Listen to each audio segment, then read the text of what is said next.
¿Qué tal, amigos del Congreso Internacional de Yoga? That is the best of my Spanish, so now I am going to speak in English, although my native tongue is French. My name is François Lorin. I am a teacher trainer in the Institut Français de Yoga in France. I have been a long-term student of TKV Deshikachar, son of T. Krishnamacharya. I used to go from 1966 to almost 1987 every year to Madras, now called Chennai, to study the techniques of yoga and the Yoga Sutra of Patanjali and the Bhagavad Gita with my teacher. Now I've become vice president of the EUY, European Yoga Union, where about 20 federations from all over Europe are gathered to try to preserve the spirit of yoga, not only the techniques, but the spirit. And yoga is not a philosophy, it's not the love of wisdom. It's more the love of truth or the love of oneself. By this way of saying things, one should not consider that this is an egocentrical kind of attitude, because oneself is not what we imagine it to be. So, my friends, or rather friends of yoga, or lovers of yoga, or students of yoga, or disciples of yoga, I want to speak about the spirit of yoga.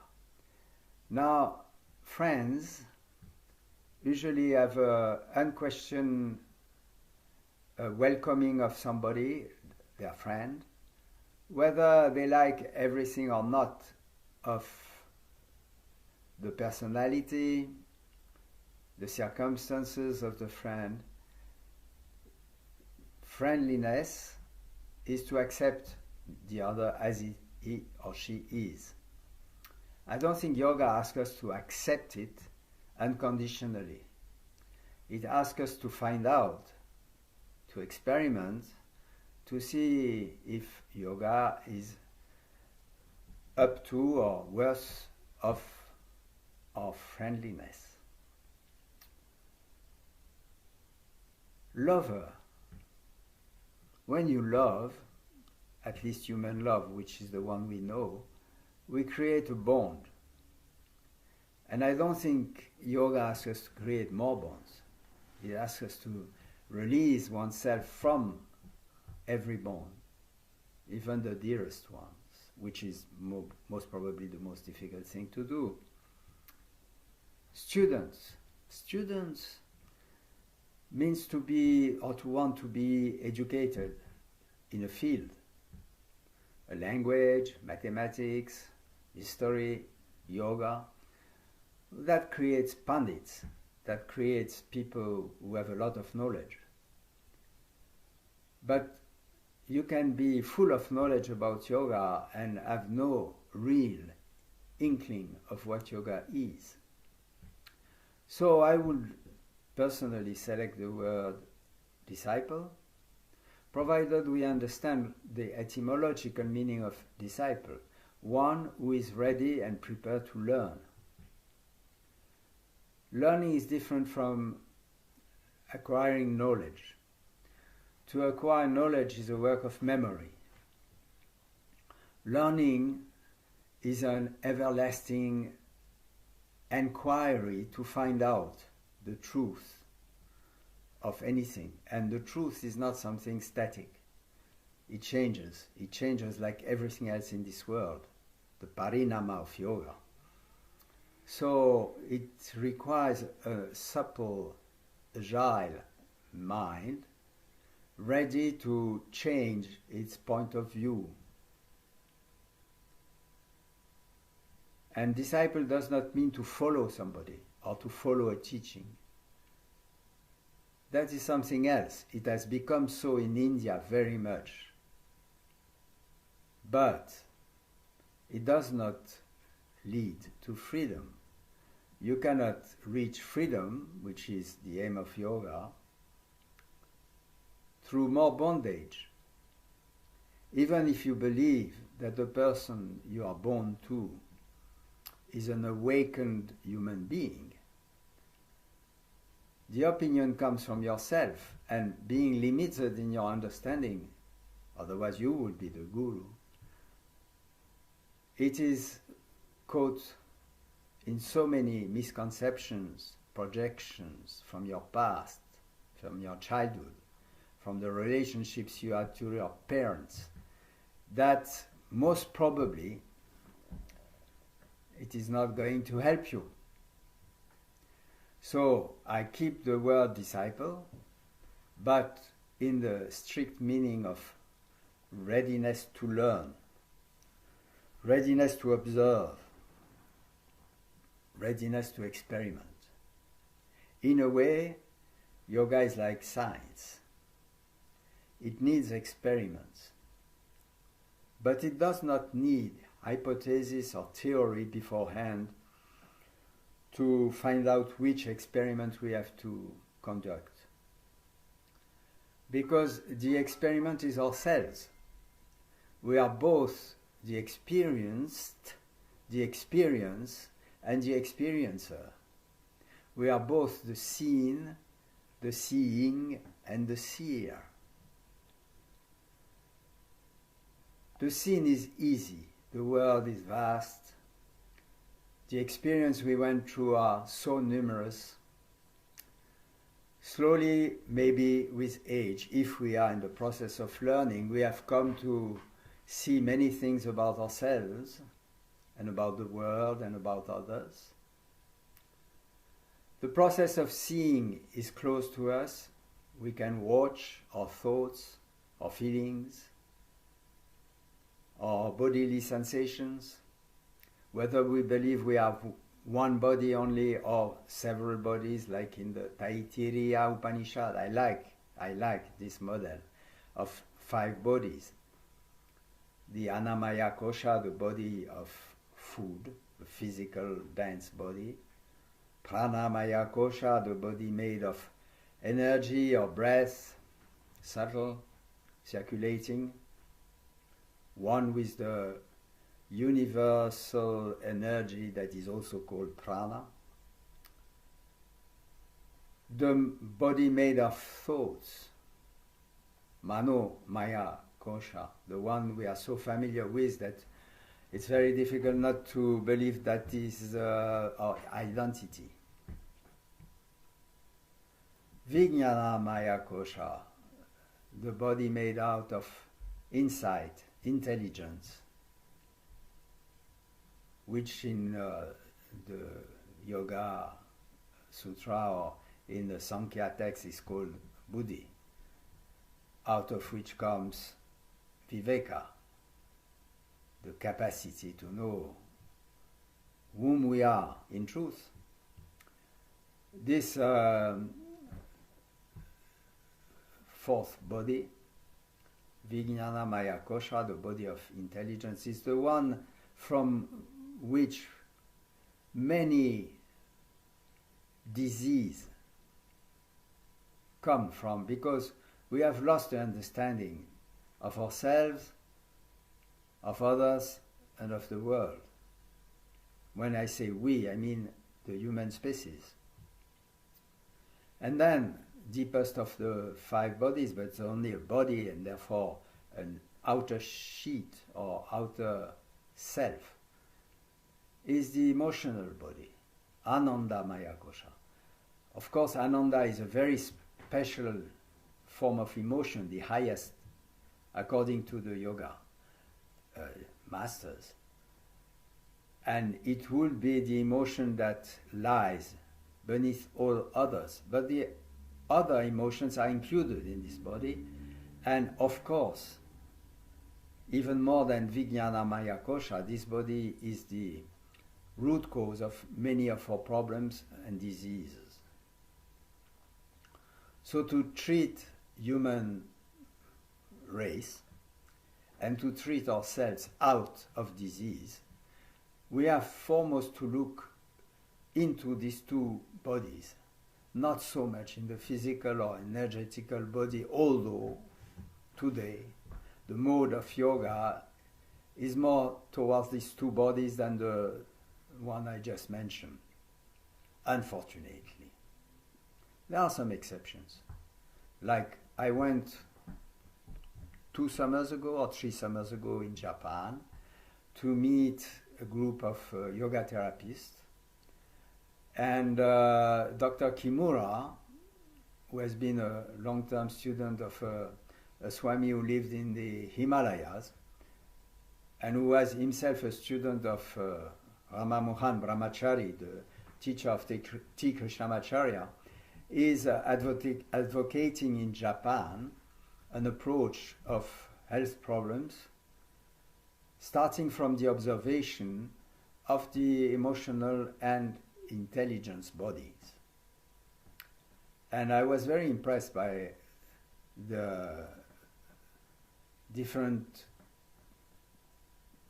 lectures, case taking that were presented by the Japanese Yoga Therapy Association. But to come back to the topic, I really feel that we have to understand foremost that these 5 bodies are only external aspects of ourselves. And to love oneself is not to love exclusively any of these 5 bodies. We could compare them to tools. And if you are a driver, for instance, if you want your, sorry for the call, if you want to have a car in working condition, it is important that you take it regularly for the garage, for the mechanics, and to put oil, not only petrol, to verify that the brakes are functioning, the steering wheel too, and so on. So the 5 bodies, we have to take care of them, and yoga is wonderful for that. But it's not enough. We have to discover who is the driver, oneself. And if love is to exist, it has to exist for that one self. If you watch yourself now and you ask yourself the question, who is listening to this talk in English, even if you are maybe of another native tongue, language, who is hearing the words? Of course, you need ears to hear, eyes to see, and so on. But the feeling of hearing, of seeing, is not in the ear or in the eye. It is deeper. If you are of a materialistic upbringing, you will say it is the brain. Brain is the organ through which we hear, we see, and so on. Truly, it is a very important part of the machinery. But the feeling you can have when you attentively look to whom is listening to these words or watching this face on the screen is not something that you can honestly say is a brain. The answer would be, it is myself. So, You have to watch and ask yourself, what is this myself? And the first answer that the mind gives is, well, I am François Lorin, I was born in 1941, I have been a student of the Shikacha, I have 2 children, I have divorced and then remarried, another wife, a new wife, Jocelyn, and so on and so on. I live in the countryside, in a nice house.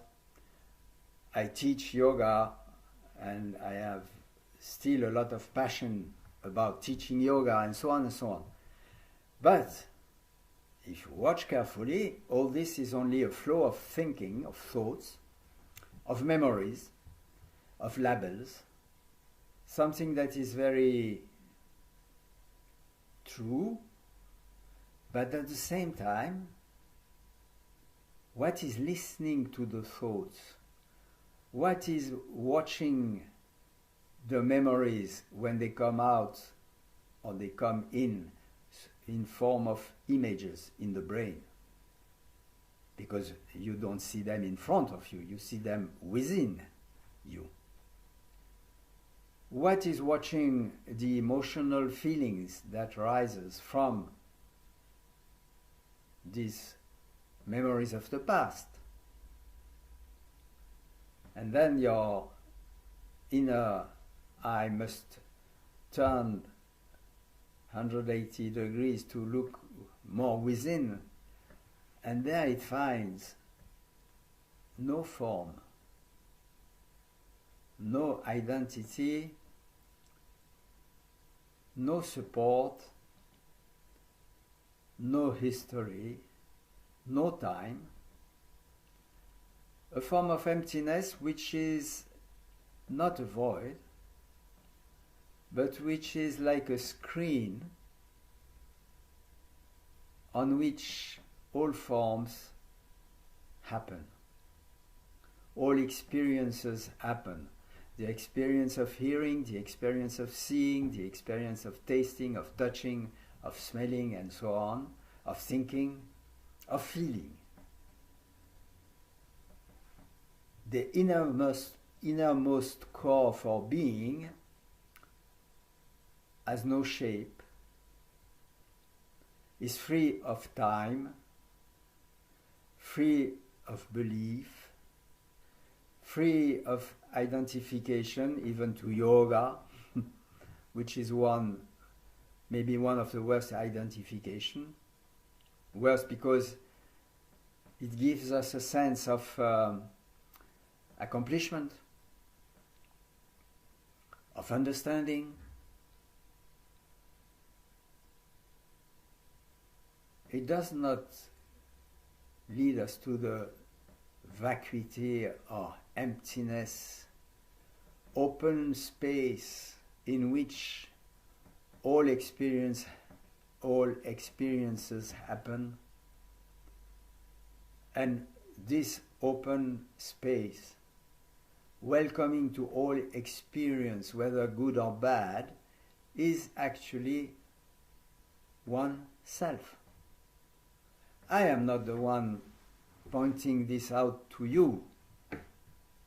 When Patanjali said, then the seer is at its right place, in its right form. Tada drashtu swarupe avastanam, the third sutra of the first chapter. It speaks about this. But first, yoga chitta vritti nirodha, the second sutra of the first chapter, says there must be a stoppage of the constant identification of the movements of the mind. I don't know if you have observed how a thought creates an emotion, a feeling. How a feeling acts on the body and creates new thoughts that create new feelings, and so on and so on. Who is watching all this? If you take the Bhagavad Gita, the same proposal is made by Krishna to Arjuna. You cannot kill, you cannot be killed, because the old one, the ancient one, the one that is really yourself, was never born and will never die. Of course, the 5 bodies will disappear. All your bodily sensations, all your energetic sensation and breathing, all your thoughts, all your understanding and all your emotions, even the dearest one, will disappear. Nothing will be left, not even a trace. Maybe a few years if you are a great artist or a great scientist or a great writer or a great yogi, maybe. But it will disappear like everything else in this world, including our earth. So we have to keep this in mind, not constantly, otherwise we become mad, but not try to plunge ourselves in activities, whether it be the activity of yoga or any other, and forget this fact. Everything will disappear. This world, ourselves, as bodies. The question is how to experiment and come to a real conviction, true experience, that something in us is beyond time, beyond space, beyond form, and therefore absolutely, completely free.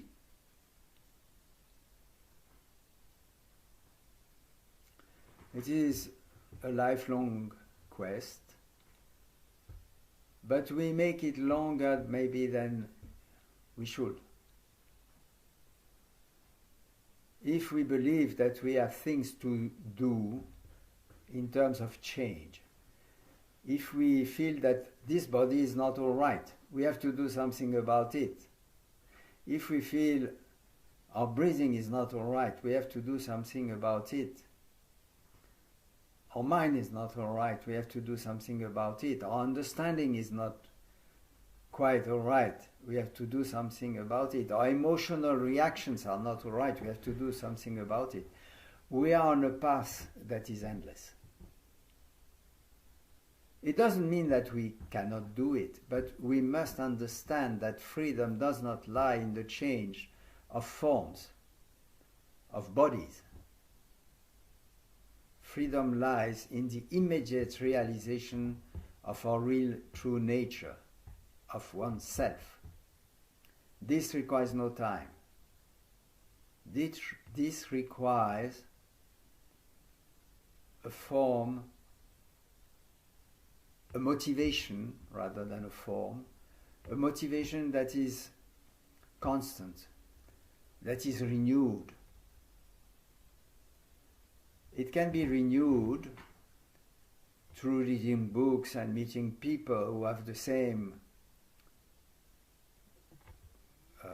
desire to find out whom one is really. But it has to be find out mostly through an endless observation of what is happening now, because only what exists now as reality, to observe one's actions, one's thoughts, one's feelings, and to observe what is observing all that. That means self-observation. And this can be done only in action. And this action has to be selfless in the sense egoless. That's why Patanjali suggests that if there is something that can be done to come closer to one's freedom and to one's understanding of one's self, oneself as one actually is. He suggests Kriya Yoga, the purificatory aspect of yoga is founded upon tapas, which means an act. Action is our field of experimentation, or, I mean, yogis, students of yoga or disciples of yoga. We cannot just sit down and wait. We have to act. But action is the support of our observation, swadhyaya. To know oneself, we have to be watchful in all types of action, and I include sleep, dreams, like Patanjali does in the first chapter too. They can be support of understanding, supports of understanding.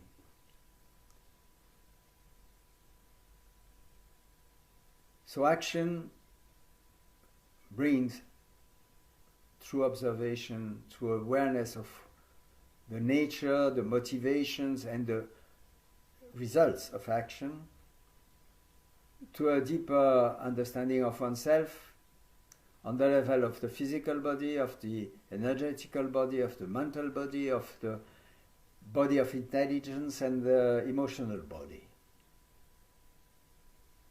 And most important, not only tapas, not only swadhyaya, but also Ishvara pranidhana, to surrender to that which has the power. If I feel that I, François, has the power, am I not mistaken? Did I decide to come as a man in this life?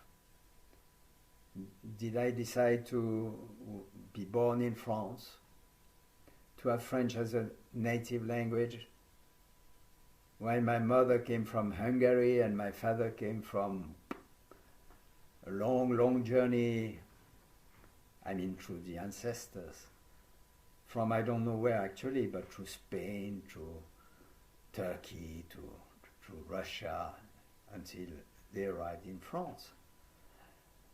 What can I say I choose? Am I choosing now the thoughts that come and express themselves as words that you listen to in English? You may say, yes, I have chosen to listen to this talk to the end. Well, first, a complicated network of causes have made you choose to follow this International Congreso of Yoga, the yoga. But this is something that comes out of many circumstances. And if you have decided to stay on and listen to the end, which is coming close of this talk, it is because something has either surprised you, irritated you, or pleased you. So the freedom of choice has to be looked very closely. There is an inner sense of freedom which is true, because what we are is so open, so able to accept everything, that this is true freedom. But we have to be aware that this freedom is not the one of the ego. As a limited person, my freedom is almost zero. I am conditioned. All the bodies are conditioned. by the past. You cannot free yourself from the past through trying to change now so that you will be different in the future. The history of the 5 bodies is written in a way because of what has happened and what is happening. But that which listen to these words, that which watch this face on the screen, that which in a way is the awareness of everything that happens in your life, this is free. Free from time, free from space, free from history. And I hope, I wish for you that sooner or later you will discover the taste of yourself. Thank you for having listened to me to the end. And bye-bye.